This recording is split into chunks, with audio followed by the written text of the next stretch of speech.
Most of the guys that are out there in the NASA program are typically running in a production-based car like a Porsche or a Viper or a Vet.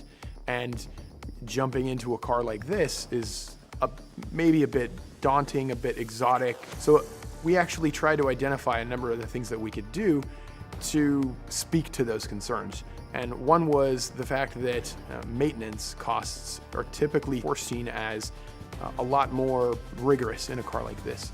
And really, we did a lot of work in the program itself to try and make sure that those things were taken care of, as far as oversizing the brakes on the car. They're way oversized for a car of this weight. Again, because we don't want somebody to have to go through and redo the brake system all the time every weekend. We oversized most of the bearings in the car because we wanted the thing to be very user-friendly. The car uses the same upright, rotor, caliper, brake pad at all four corners of the car. Again, to cut down on costs required for spare parts. A set of tires on this car will cost you $880, not $2,000. And those tires will typically last you around 2 to 3 weekends. You know, that's something that is a cost savings measure that's unheard of in this type of format.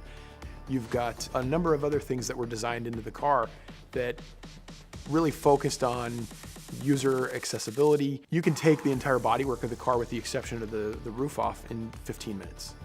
The nose cone and the engine cover come off literally in under a minute, both combined, with just one single person. That allows you to access 80 to 85% of the car with just those two pieces removed.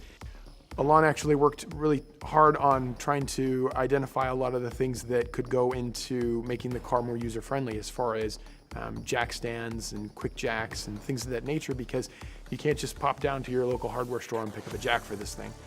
So they've identified a number of things that can be offered with the car as kind of a turnkey option that you can invest in. I think one of the things that people are going to really enjoy working on this car themselves is the fact that it's so easy to work on and it's so user-friendly, because Elan puts so much emphasis behind the fact that normal people, everyday people, are going to be working on this car on a daily basis. And this car really was designed with the intent that you could take it to the track yourself, you could work on it yourself, and you could race it yourself.